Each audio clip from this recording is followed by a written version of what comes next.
Reshaping the Constitution. By Syed Ghulam Sarwar.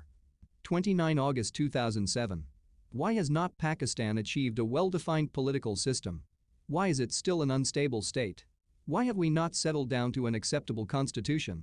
Why frequent military coups, and why even civilian governments become authoritarian, or else, confused and chaotic? There are three definite trends in our national life which need to be satisfied before we can have a normal state of affairs. First, there is the British-born democratic secular trend, partly a legacy of M.A. Jinnah, the creator of Pakistan, who imbibed British parliamentary traditions during his long stay in London. This trend is also an outcome of the education we received during the British rule in the subcontinent, which brought us in contact with Western literature, a product of free thinking. Secondly, there is the dictatorial trend. This comes down from the monarchical tradition which took birth in Muslim society after the death of the fourth caliph, was reinforced by the domineering British imperialist, colonialist policies and further strengthened by the native fortune seekers, who willingly submitted to the European conquerors as servile loyalists and were favored with jagers and other benefits. The British left this tradition among the elite class, who took over the reins of this land after their departure. Thirdly, we have the traditional Islamic trend. This is reflected in the people's love for the Holy Prophet and their sentimental attachment to Islam as a bunch of formalities, rituals and myths to the exclusion of its broad principles and rationalism. This trend is exploited by the mullahs, who have been able to win a number of seats in the federal and provincial legislatures, even though they are themselves split into many parties with divergent programs and have no common understanding of Islam. They have no qualms in changing their political stance. They once strongly opposed Western democracy, but now eagerly take part in elections, which are held in accordance with the Western concept of democracy as a party system. As things are, none of the three trends counted above can singly give a stable political system, nor has any effort been made to churn them into one synthetic whole. That is why no stable constitution has been forthcoming. All the legal frameworks from the 1956 Constitution through the Ayub, Bhutto, and Zia constitutions have been mostly the products of personal whims of the rulers or were framed to meet temporary exigencies. None properly and adequately represented the needs, aspirations, sentiments, and traditions of the people. The framers of the constitutions produced confused or lopsided documents on an ad hoc basis to fulfill a mere formality. That is why military leaders, further goaded by the incompetence and corruption of the rulers, came to power again and again, justifying the doctrine of necessity. The recent confrontation between the president and the chief justice was a logical result of that superficial approach to constitution making. That is why no constitution has acquired the status of a sacred document. A document on the Westminster pattern, the idol of our politicians, cannot work, as evidenced by the disruptive democratic spells in the first decade and, later, in the Benazir Nawaz decade of our history, even if the name of Jinnah is invoked by its advocates to give it sanctity. This is because the British system evolved from their traditions and temperament through a centuries-long struggle.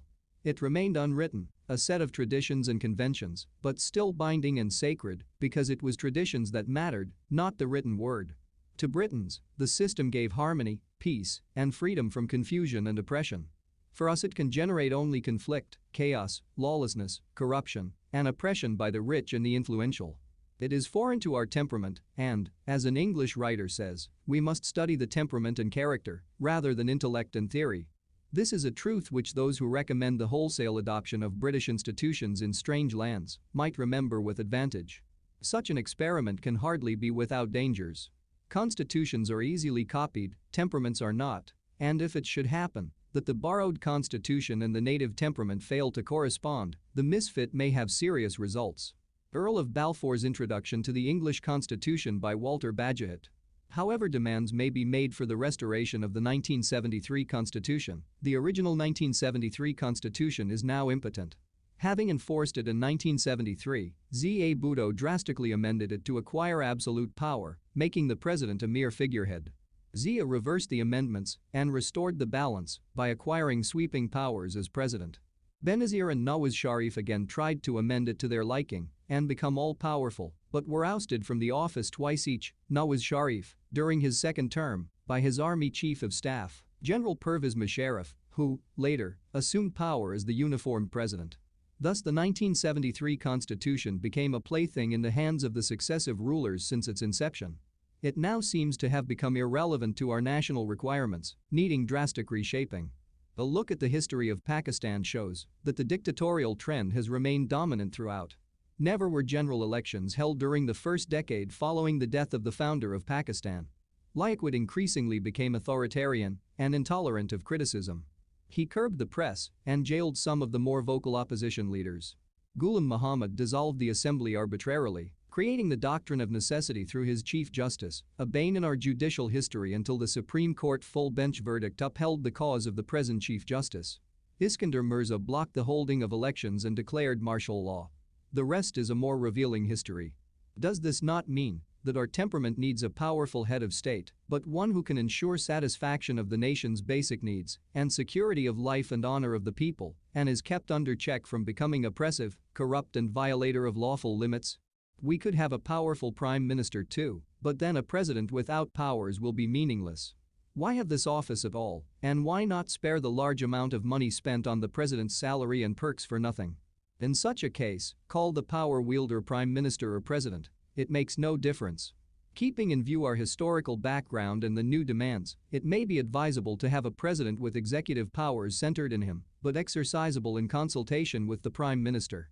He will be a civilian or a retired military man who has lived as a civilian for at least 2 or 3 years after retirement from military service. He will be elected by direct popular vote. Before election, he should be visible and known to the common people through direct contact with them during his election campaign and, before that, through his political and social work. He will be the supreme commander of the armed forces, in line with the Muslim tradition, where the caliph had the command of the army and the navy, air force not known then. The president will be a party man, so will be the prime minister. Normally, the working relations between the president and prime minister should be smooth, even though the two may belong to different parties. But if a serious difference of opinion does arise between them, the issue may be taken to parliament. If the parliament votes against a president's position, the latter has the power to use his veto twice. But if the parliament takes the same decision for the third time, the president's veto becomes ineffective and he is bound to endorse the parliament's decision. The check on the president accords with the principle embodied in the Quranic assertion, and if God had not enabled people to defend themselves against one another, corruption would surely overwhelm the earth. 251. The prime minister will be from the majority party. But the cabinet will include members from all parties proportionate to their strength in the parliament. This will ensure representation of all interests and unity of the nation. Members will be entitled individually to differ with government measures, even if these measures have been endorsed by their own parties. No disciplinary action will be taken against them because the reasonableness of a stand has greater merit than the party position. It was a Muslim who publicly criticized Hazrat Omar. In certain cases, convinced of the logic of their stand, members from different parties could take a joint stand as a pressure group. This will do away with the need for an opposition party. An opposition party cannot be made a permanent institution for the sake of it. Its creation resulted from the dynamism of time, and it must vanish under changing circumstances and demands. At present, in our country, it is more inclined to criticize for the sake of criticism, hindering serious business. At present, anybody with a BA/BSc degree is entitled to take part in national or provincial assembly elections if he or she has the means to do so. This does not give the assemblies a team competent and serious enough to guide in the law-making business. For this, highly qualified, knowledgeable and skilled people from various fields are needed. A drastic amendment, therefore, should be introduced in the Constitution to allow only those people to take part in elections who possess the qualifications stated above. If they do not have the wherewithal, they should be provided funds from the state exchequer. People lacking in these qualities, even though fabulously rich, should be debarred from entry into the legislatures. The assemblies should thus be occupied by truly brainy people. It is beyond reason to think that a parliament constituted mostly by semi-educated or unsuitably skilled people can fruitfully ponder over weighty national and international problems and claim to be called an august body. How to bring about these changes? They have to come through agreement among different parties, opposition as well as the ruling. At the moment, all of them are too self-opinionated to come to an agreed formula. But their frequent failures in their respective stands and the gathering chaos in our socio-political life may ultimately force them to adopt a sensible position.